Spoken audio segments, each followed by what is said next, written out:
नमस्कार दोस्तों, आप सभी का हार्दिक स्वागत है। मैं आपको एक छोटी सी कहानी सुनाऊंगा।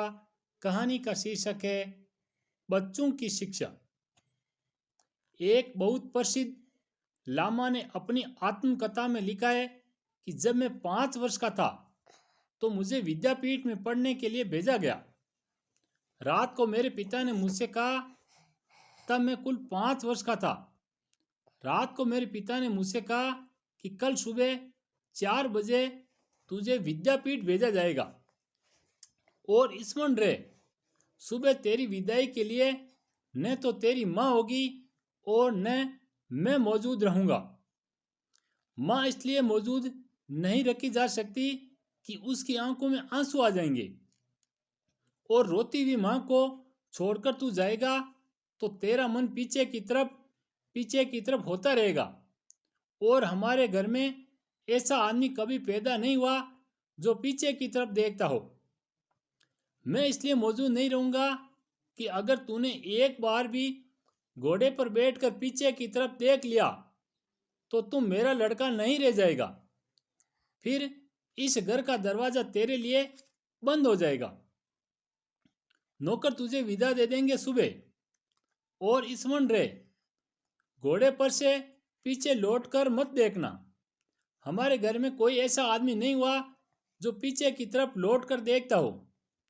और अगर तूने पीछे की तरफ लौटकर देखा तो समझ लेना इस घर से फिर तेरा कोई नाता नहीं।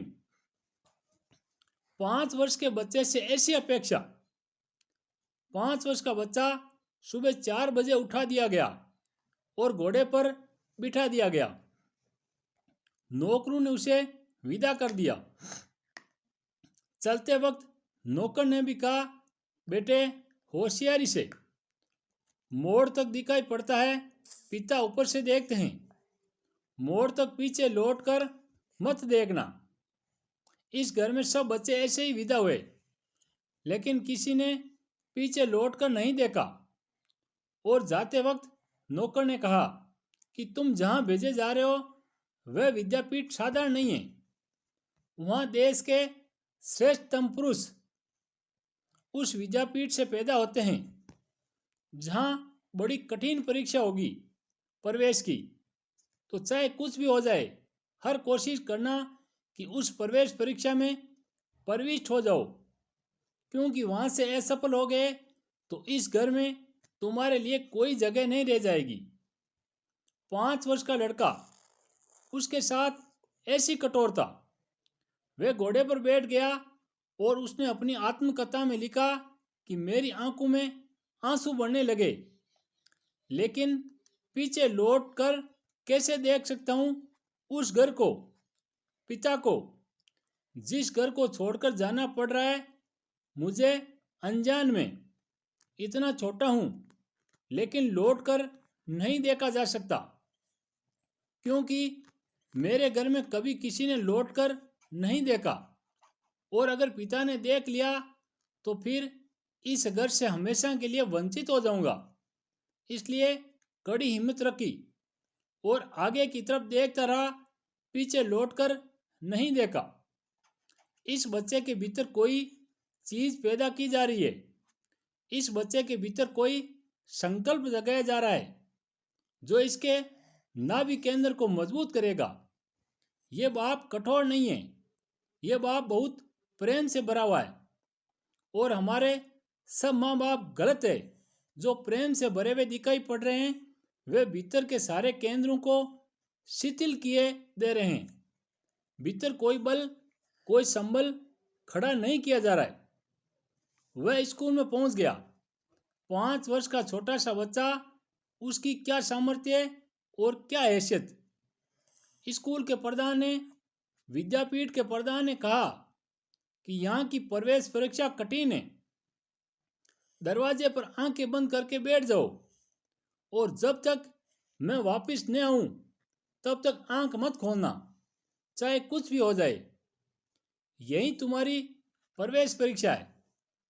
अगर तुमने आंख खोल ली तो हम वापस लौटा देंगे, क्योंकि जिसका अपने ऊपर इतना भी बल नहीं कि कुछ देर तक आंख बंद किए बैठा रहे, वह और क्या सीख सकेगा। उसके सीखने का दरवाजा खत्म हो गया, बंद हो गया। फिर तुम उस काम के लायक नहीं हो। फिर तुम जाकर और कुछ करना। 5 वर्ष के छोटे से बच्चे को वह बैठ गया दरवाजे पर आंख बंद करके। मक्खियां उसे सताने लगी, लेकिन आंख खोलकर नहीं देखना है, क्योंकि आंख खोलकर देखा तो मामला खत्म हो जाएगा। छोटे मोटे जो दूसरे बच्चे स्कूल में आ जा रहे थे, कोई उसे धक्का देने लगा है, कोई उसको परेशान करने लगा है, लेकिन आंख खोलकर नहीं देखना है, क्योंकि आंख खोलकर देखा तो मामला फिर खराब हो जाएगा। और नौकरों ने आते वक्त कहा है कि अगर प्रवेश परीक्षा में असफल हो गए तो यह घर भी तुम्हारा नहीं। 1 घंटा बीत गया, 2 घंटे बीत गए। वे आंख बंद किए बैठा है और डरा हुआ है कि कहीं भूल से भी आंख न खुल जाए। और आंख खोलने के सब टेम्पटेशन मौजूद है। वहाँ रास्ता चल रहा है, बच्चे निकल रहे हैं, मक्खियाँ सता रही है, कोई बच्चे उसे धक्के देते जा रहा है, कोई बच्चा कंकड़ मार रहा है, और उसे आंख खोलने का सब मन होता है कि देखें कि अब तक गुरु नहीं आया। 1 घंटा, 2 घंटा, 3 घंटा, 4 घंटा। उसने लिखा है कि 6 घंटे। और 6 घंटे बाद गुरु आया और उसने कहा, बेटे तेरी प्रवेश परीक्षा पूरी हो गई, तुम भीतर आ, तू संकल्पवान युवक बनेगा। तेरे भीतर संकल्प है, तेरे भीतर विल है, तू जो चाहे कर सकता है। 5-6 घंटे इस उम्र में आंख बंद करके बैठना बड़ी बात है। उसने उसे छाती से लगा लिया और उसने उसे कहा कि तू हैरान मत होना, वे बच्चे तुझे सता नहीं रहते।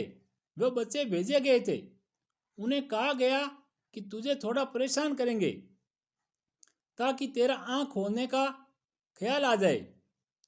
उस लामा ने लिखा है कि उस वक्त तो मैं सोचता था कि मेरे साथ कठोरता बढ़ती जा रही है, लेकिन अब जीवन के अंत में मैं धन्यवाद से भरा हूँ उन लोगों के प्रति जो मेरे प्रति कठोर थे।